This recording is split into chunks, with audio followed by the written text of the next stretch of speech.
Hello guys, welcome back to the channel. It's me, Ebube Augustus here back on Tech AG channel. And today I'm going to do a wonderful tutorial on how to make free resumes. Yeah, you heard me right. Free resumes, professional looking standard resume that even if that will help you to open your Pandora box of talents, skills, etc. Before we get all this talk, let's just get ready, get started. But first of all, I'm going to tell you that you're going to use a wonderful app called Google Docs to do this wonderful project. You're going to use Google Docs on your laptop or your phone, most preferably your laptop. So just get your laptop or your phone or smartphone ready so that we'll get started. You know, most of you want to get resumes that you could use to do a wonderful job or give to your employers when you're looking for a job.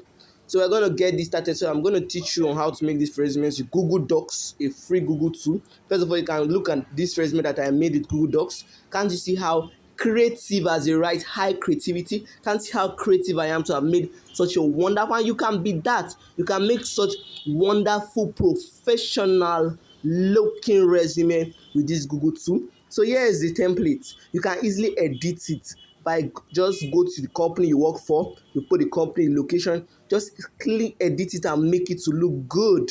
You can easily change the fonts, do anything you want. You can add whatever you want. You can add the certification if you want. You can format it, add extensions, add your skills, awards, any other thing you want to do. You see how professional this resume looks. And I will tell you that if I were the employer, which is highly unlikely, just kidding, I'm going to surely give you a free and wonderful, I'm going to give you such a wonderful mark for this.